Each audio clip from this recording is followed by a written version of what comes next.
I'm also curious about Grady Dick because boy oh boy will this matter where he goes. You know, the fit is going to be key, very critical. I've seen him as high as being reached for by Orlando. Yeah. I've seen at 6. I've seen him getting mocked in the 11th pick to Orlando I at think he 6. falls. You think he falls? I think he falls. I don't know if Why is he so commits. polarizing? I think Is it the North American white boy thing? And it possibly could be. It possibly could be. Because it's like he's not that but- athletic, but he's kind of sneaky athletic, which just means he's white. And I think Christian Braun just helped him out. Yeah. I think Christian Braun, if he gets into the top 10, I think he definitely should be sending an invoice Christian Braun's way because now they saw what Christian Braun did in that playoff run, especially in the finals. And he can do more than Christian Braun. And he can. He is a really elite shooter. And that's what it is. Like, you're not just... So if you're getting the toughness and you're getting everything you wanted about Christian Braun, you add somebody that can shoot. Movement shooter, too. Yeah, like, oh, man. I think everybody's going to be looking for him. But... is everybody going to take that chance? And him just being that guy. The difference between Christian Braun and Grady Dick is that you have to kind of hide Grady Dick in your defense, and you don't for Christian Braun. And it's the fact that Braun has low expectations. If you take Dick top 10, you're going to expect for him to be Tyler Hero in the bubble. Goes 13, 14? Yeah, like back into the lottery. I don't think it's like he's not sliding. I'm not going to say like he goes all the way to the Lakers at 17 or anything like that. Like Which would be a steal. Yeah, 100%. But I think he's back into the lottery there, and he's somewhere around that range, not necessarily top 10. Ochai Agbaji range. Yeah, maybe a second Orlando pick. So you feel comfortable. Maybe you don't go Lively's way, or maybe you take Lively early because you think that Dick is going to fall to you at 11. Fine. Like, I think that's a possibility as well. But somebody with just a little able that says that, hey, we can take this chance because all these teams up towards the top cannot afford another mess up. Yeah. Like, there's jobs relying on getting this pick right this year because this is such a good draft.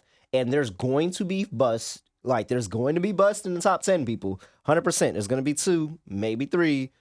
If Brandon you're one Miller. of those teams with the bust, that's your job. Like, this is a rich draft, and if you just so happen to draft the bust, your livelihood is done. So I don't think people are going to take that chance with a lot of these guys. So Metropolitan 92, everybody's obviously been watching Vic, but another kid, Bilal Coulibaly, he's really, really good, really fun. Mocks have him going as high as 9, as low as 15.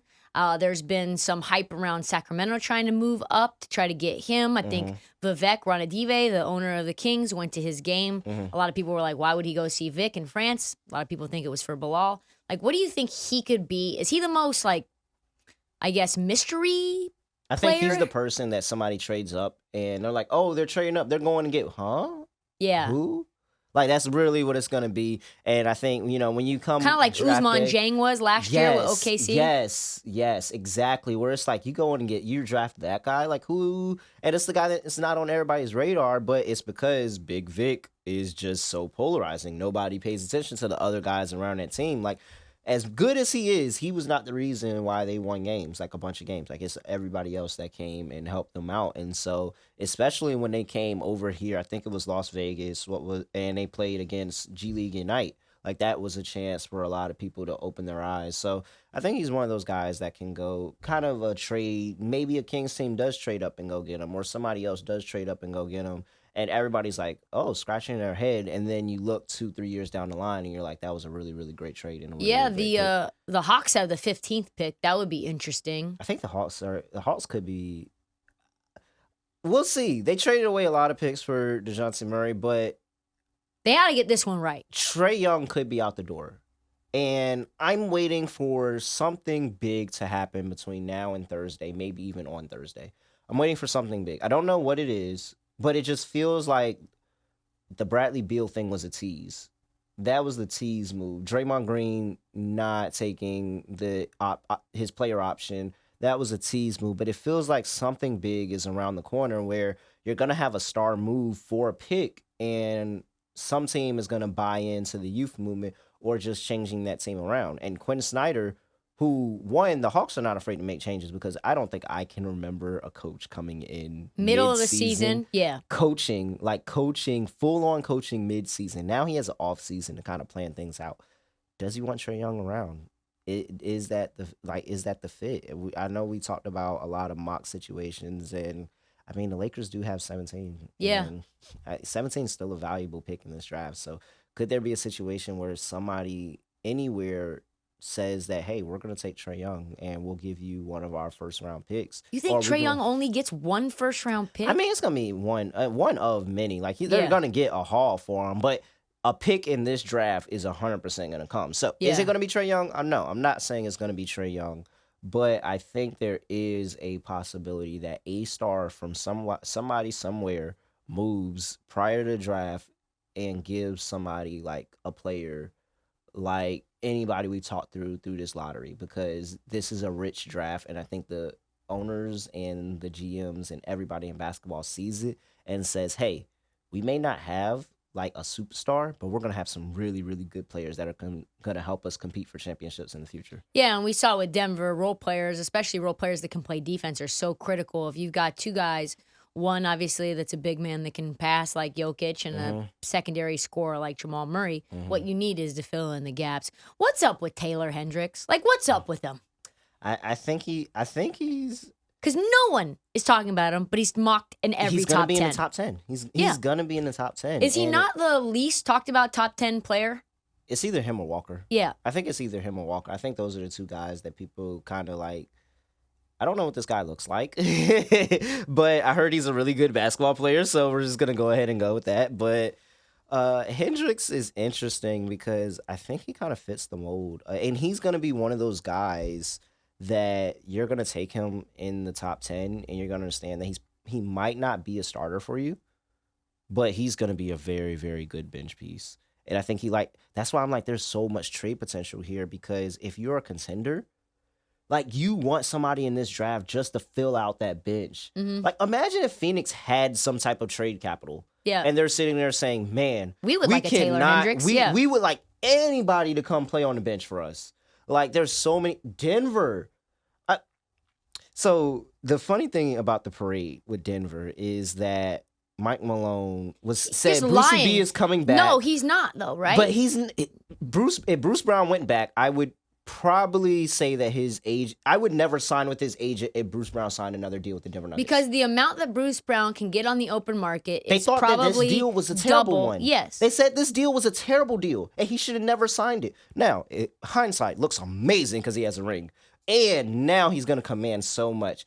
I don't know if Malone was just, and if you, I was looking at Bruce Brown's reaction, and he's looking like I'm going to go get a bag. You can't pay me $12 million. I can be a starter on many other teams. Like, so Denver is another one that, and I was talking about you on the other show. Yeah, BetMGM tonight. Yes, I was talking to you about that. Like, Denver's gonna need to reload that defensive position. So, would it be surprising if Denver's finds some type of capital and says, I know that during the finals they had a swap with OKC and they did a pick swap with OKC or something like that.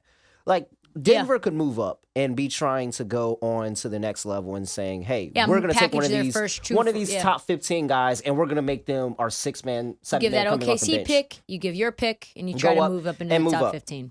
Yeah. I am curious, though, also. I like Jalen Hood-Schifino a lot. He's kind of a kid who could be like somewhere in the like 18 to 20. I've seen him going as high as 10, which is kind of crazy. I don't think that's going to happen.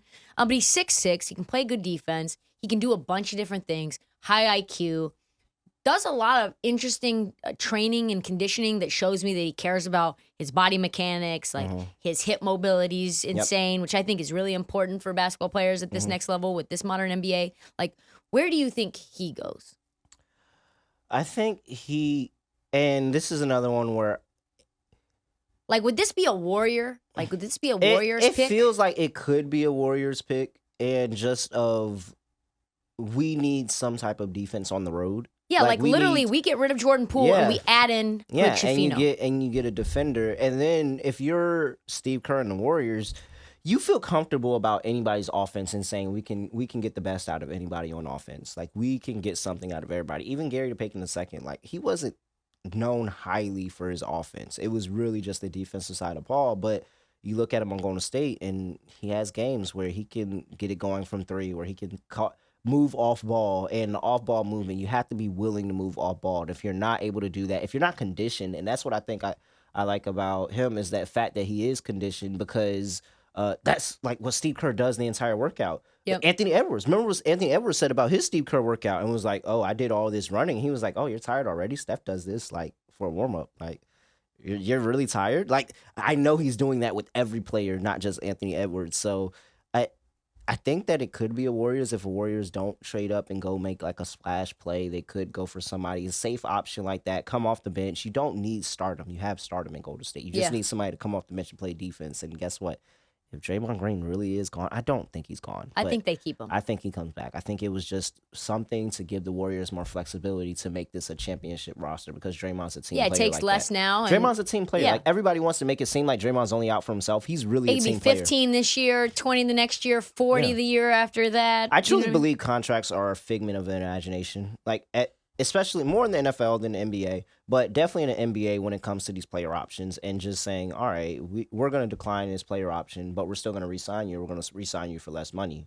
And we've seen a number of players do that. There was talk of Chris Paul going back, and there's still talks of Chris Paul finding somehow to end his way back up in Phoenix because the Wizards probably aren't going to hold on to him if they don't trade him. And if they have to cut him, then he might just end up back there. And so it's like everybody's taking vet minimums and feels comfortable. And like we made enough money, we just want to try to win championships. You don't see that as much in the NFL, but you see it a lot more in the NBA. So I think that Draymond could end his way back. So does that take away from a guy like Jace or somebody else coming in defensively? Possibly. But if not, I think he would be a good fit and a good, I'm not saying replacement, but just somebody to help add to that side of the ball.